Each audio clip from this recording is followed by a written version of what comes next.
সম্মানিত দর্শক, এলাস্টিক লাগাবেন কিভাবে সালোয়ার বা প্লাজোতে আজকের এই ভিডিওতে একদম সহজভাবে দেখাবো কতটুক কোমরের জন্য কতটুক সূত্র দিয়ে আপনি এলাস্টিকটা বের করবেন এই প্রসেস সহ।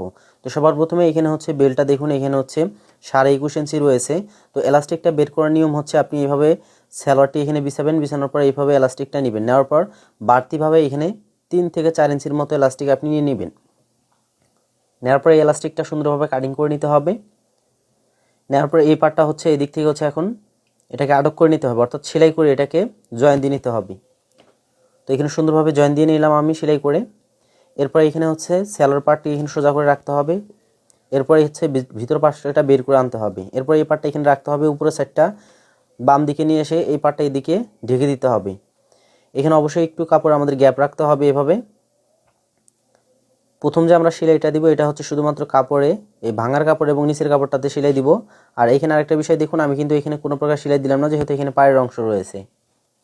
আপনি যখন বেল সিস্টেম সালোয়ার তৈরি করবেন বা কাপড়টা যখন সুন্দরভাবে ভাঁজ করে নেবেন, তখন কিন্তু কাটিংয়ের সময় এই পার্টটা হচ্ছে উপর পাশেই থাকবে। আর যদি উল্টো সাইড হয়ে থাকে তাহলে এটা অবশ্যই ভাঙা দিয়ে নেবেন। যারা আমার পেজে এখনও নতুন রয়েছেন এই ধরনের ভিডিও পেতে অবশ্যই পেজটি ফলো করে রাখবেন। আর যারা ইতিমধ্যে পেজটি ফলো করে রেখেছেন সবাইকে অনেক বেশি ধন্যবাদ জানাই। এই ধরনের ভিডিও পেতে অবশ্যই সাথে থাকবেন।